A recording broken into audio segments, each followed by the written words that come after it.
અહેમદાબાદ મિત્ર ન્યૂઝની ટોપ 10 ખબરોમાં આપનું હાર્દિક સ્વાગત છે. ભગવાનનો નેત્રોત્સવ ભક્તિસભર માહોલમાં સંપન્ન. આજે ભગવાન સરસપુર મામાના ઘરેથી નિજ મંદિરે પરત ફર્યા. ભગવાન મામાના ઘરે પરત ફરતા તેમને આંખો આવી હોવાથી આજે નેત્રોત્સવ વિધિ કરવામાં આવી.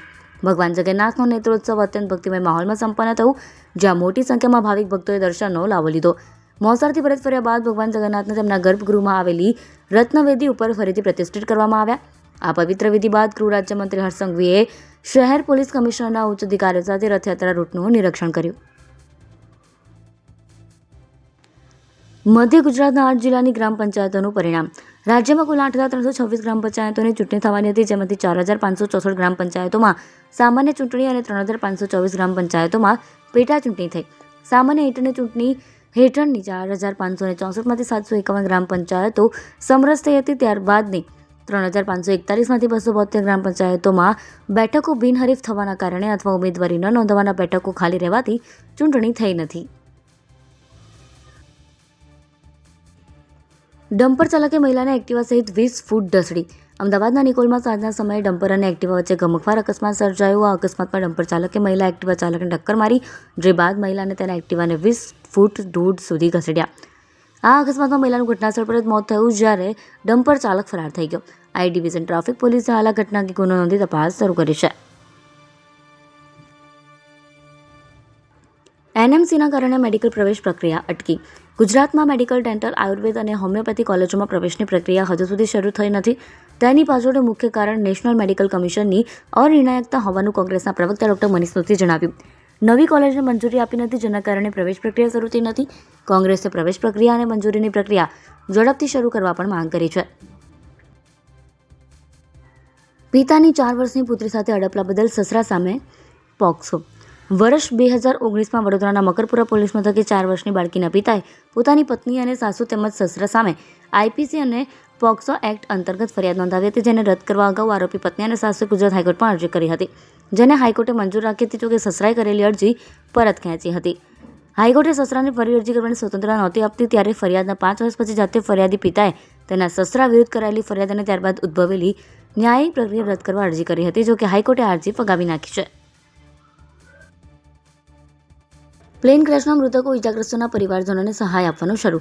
12 જૂનના રોજ બપોરના 1:40 વાગે અમદાવાદના મેઘાણીનગરમાં અમદાવાદથી લંડન જતી એર ઇન્ડિયાની ફ્લાઇટ નંબર 171 ક્રેશ થઈ હતી. તમામ મૃતકોના પરિવારને ટાટા ગ્રુપ દ્વારા 1 કરોડ અને એર ઇન્ડિયા દ્વારા 50 લાખ આપવાની જાહેરાત કરવામાં આવી હતી. પ્લેન ક્રેશ પીડિત પરિવારોને ઝડપથી સહાય મળી શકે એ માટે અમદાવાદના સિંધુ ભવન રોડ પર આવેલ તાજ હોટલમાં ફેસિલિટી સેન્ટર શરૂ કરવામાં આવ્યું છે, જ્યાં મૃતકો અને ઇજાગ્રસ્તોના પરિવારને રૂબરૂ બોલાવવામાં આવી રહ્યા છે.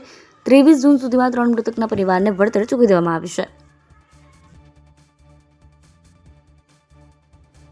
રાજ્યના વિઝિટિંગ ડોક્ટરોના પગારમાં વધારો. ગુજરાત સરકાર દ્વારા રાજ્યના વિઝિટિંગ ડોક્ટરોના માનદ વેતનમાં વધારો કરવામાં આવે છે. વિઝિટિંગ ડોક્ટરોના પગારમાં ₹1200થી લઈને 5,800 સુધીનો વધારો કરાયો છે, જેનો સીએમ ભૂપેન્દ્ર પટેલના અધ્યક્ષ સ્થાને રાજ્ય મંત્રીમંડળની બેઠકમાં સીએમ સેતુ યોજના અંતર્ગત એક મહત્વપૂર્ણ નિર્ણય કરવામાં આવ્યો છે. વસ્ત્રાલ 4 રસ્તા પાસે પોલીસ ચોકી અને ચંડોળા બેરલ માર્કેટમાં આગ લાગી. અમદાવાદમાં મોડી રાતથી બપોર સુધીમાં 3 જગ્યાએ આગ લાગવાની ઘટના બની. ફાયર બ્રિગેડની ટીમે તમામ જગ્યાએ પહોંચી આગને કાબૂમાં લીધી. વસ્ત્રાલ ગામ નજીક આવેલ વસ્ત્રાલ 4 રસ્તા પર પોલીસ ચોકી બનાવવામાં આવી છે, જેમાં મોડી રાત્રે 12 વાગ્યા આસપાસ આગ લાગવાની ઘટના બની. આગ લાગતા તાત્કાલિક ફાયર બ્રિગેડની ટીમને જાણ કરવામાં આવી, જેથી ફાયર બ્રિગેડની 2 ગાડી ઘટના સ્થળે પહોંચી ગઈ. રાત્રિના સમયે ચોકી બંધ હતી, જેથી મોટી જાનહાનિ ટળી હતી. ગ્રાહક કમિશનનો સ્પષ્ટ નિર્દેશ. યોગ્ય કારણ વગર દાવાની રકમ કાપી નહીં શકાય. વીમા કંપનીઓ દ્વારા પોલિસી ધારક દર્દીઓના કાયદેસરના દાવાઓને ઉપજાવી કાઢેલા કારણોસર નકારવા અથવા અધૂરી રકમ ચૂકવવાના વધતા જતા કિસ્સાઓ વચ્ચે ગ્રાહક કમિશને સ્પષ્ટ અવલોકન કર્યું છે કે વીમા કંપનીઓની યોગ્ય મેડિકલ ખર્ચાઓ ચૂકવવાની કાયદેસરની પોલિસીના ટર્મ્સ એન્ડ કન્ડિશન ક્લોઝ મુજબ જવાબદારી છે અને દાવાની રકમમાંથી યોગ્ય કારણ વગર કપાત કરી શકાય નહીં. ગ્રાહક સુરક્ષા અને પગલાં સમિતિના પ્રમુખ મુકેશ પરીખે જણાવ્યું કે ગ્રાહક કમિશન 90%થી વધુ કેસમાં ફરિયાદીની તરફેણમાં ચુકાદો આપી રહ્યું છે.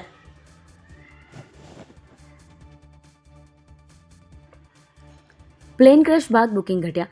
અત્યાર સુધી 256 સીટરની ફ્લાઇટમાં 200થી વધુ પેસેન્જરો મુસાફરી કરતા પણ મેઘાણીનગરના એર ઇન્ડિયાનું અમદાવાદથી લંડન જતું 787 આ ડ્રીમલાઇનર 12 જૂને ક્રેશ થયા પછી પેસેન્જરોમાં ડરનો માહોલ જોવા મળી રહ્યો છે.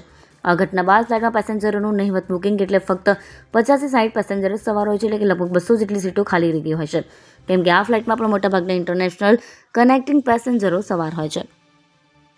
અહેમદાબાદ મિત્ર ન્યૂઝની યુટ્યુબ ચેનલને સબસ્ક્રાઇબ કરો અને બેલ આઇકન જરૂરથી દબાવો, જેથી મહત્ત્વના સમાચાર આપના સુધી જલ્દીથી પહોંચે.